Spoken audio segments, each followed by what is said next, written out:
having a lot of trouble with retention with RCAs, and then you also have the regular carriers. I know for me, if I was hired 5 years earlier, I'd be making $14,000 more than I am now.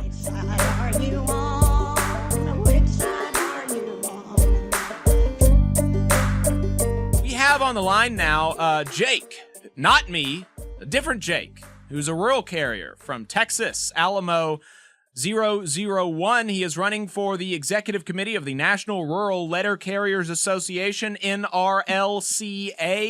Welcome to the program. Thank you for having me. I appreciate it. Sorry about the delay. Oh, that's fine. That's fine. Glad to have you. Appreciate you taking the time to talk to us. You are... I wanted to start the interview with just to kind of help people understand, get in the frame of mind of the rural carriers, specifically as it relates to their compensation, because you do not get paid in the same way that a city carrier does, or really most employees, because most employees get paid hourly. But that is not the case for rural mail carriers. Can you explain kind of the general method of compensation for y'all? So we have what's called the Rural Route Evaluated Compensation System.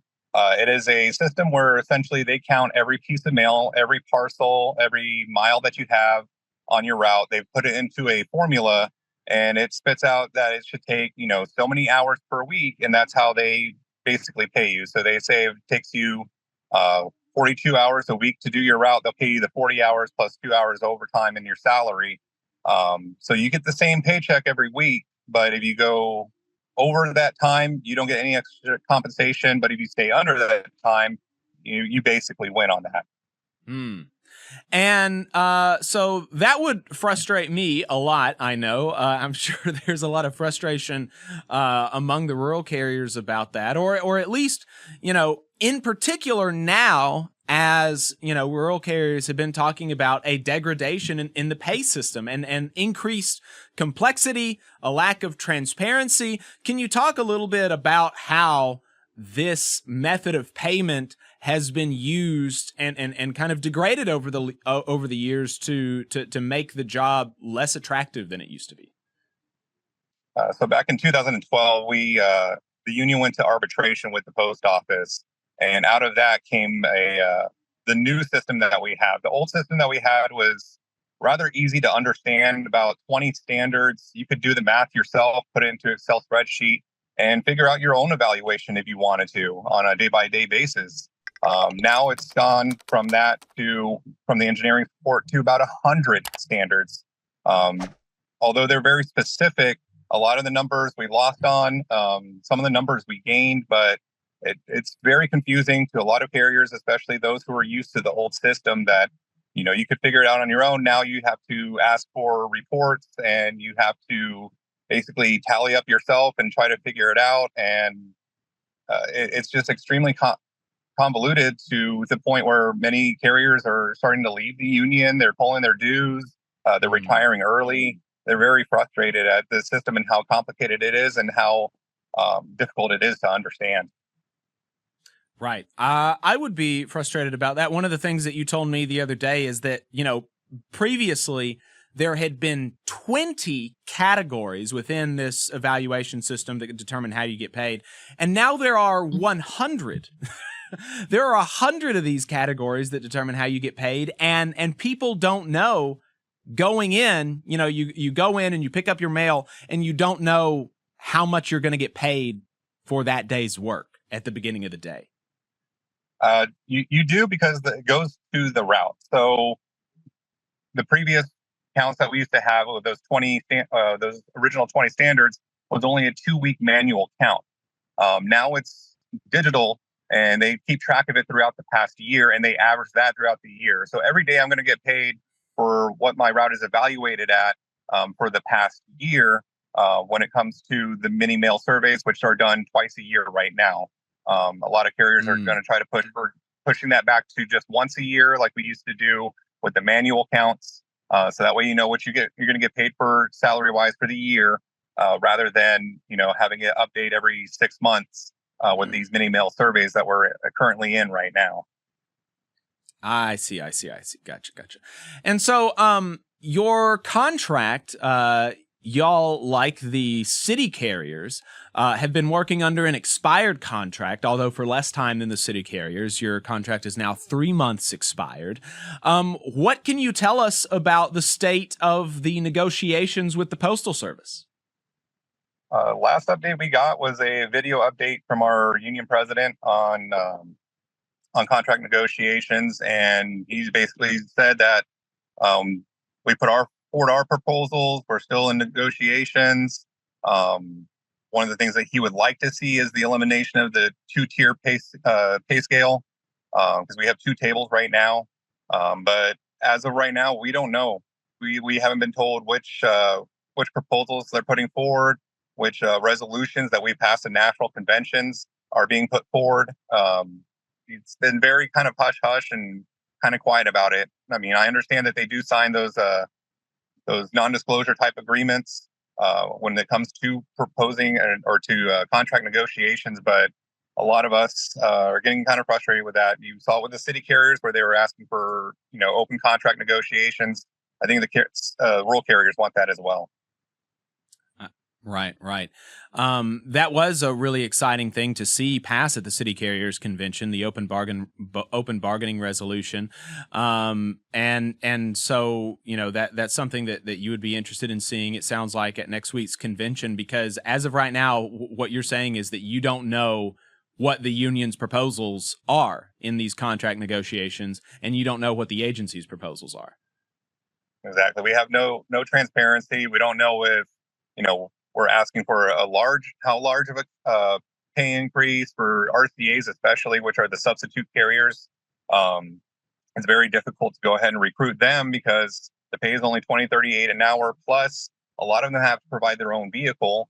So we're having a lot of trouble with retention with RCAs. And then you also have the regular carriers who a lot of us that are on table two make. I know for me, if I was hired 5 years earlier, I'd be making $14,000 more now than I am. Hey, 5 seconds. Just wanted to say that this is only possible because of our donors. If you want to see more of this, then consider donating yourself at tvlr.fm/donate. Yeah, wow, that's pretty significant. Has your union made any statements about why they're not sharing any of these proposals? Other than that, they just sign agreements not to discuss outside or let them know what's going on, or not let them know what's not going on, but basically what's being proposed. And so, speaking of the convention that's slated to happen next week, and you mentioned an affinity for the open bargaining resolutions that were passed at the City Carriers Convention. Are there open bargaining resolutions slated to be discussed at the Rural Carriers Convention, or do you have somebody, are folks lined up planning to introduce a resolution to that effect? What's the status? When we go to state conventions, that's where we basically propose our resolutions that we want to take to national convention. So each state brings up their own, and then once we get to national convention, actually a few days before, there's a resolutions committee that will go over all the resolutions, see which ones are duplicates, which ones are pretty much exactly the same or kind of worded a little differently, but basically say the same thing. And then those get proposed to the actual national delegation. And so, do you know of if any state associations have submitted open bargaining resolutions? I don't know yet. I haven't heard of anyone else's state. I know it wasn't passed at Texas. Nobody proposed it there. There were term limits proposed. Those were rejected. But other than that, nothing yet. Can you propose resolutions from the floor? Yes, you can. You can actually suspend the rules and go ahead and try to do that. It just takes a while takes a lot to try to get something like that from the floor.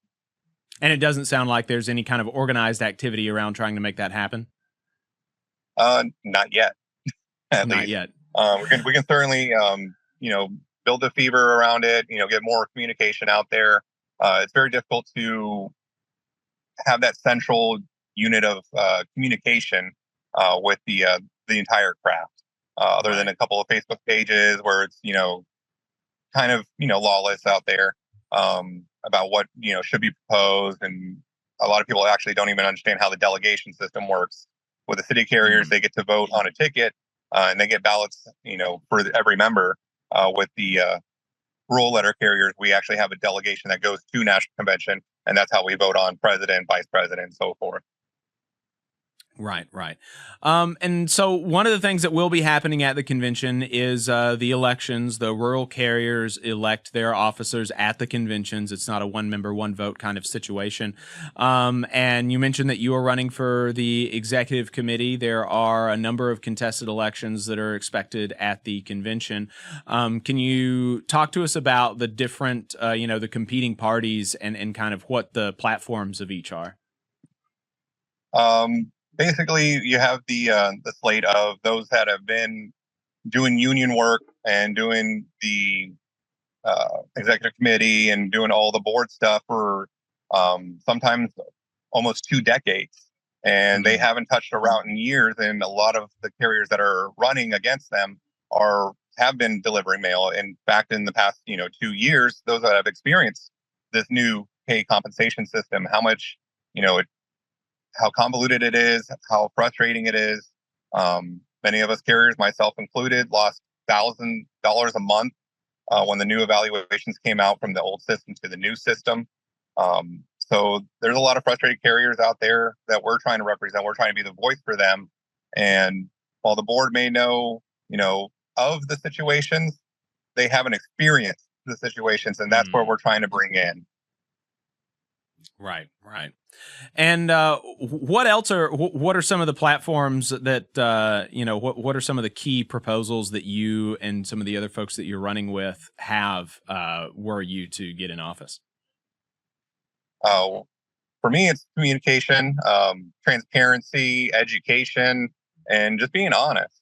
There's a lot of times where we're just sitting here in the dark. We're trying to figure things out on our own. We're getting with each other at union meetings or online, trying to explain like, hey, here's my experience with the system.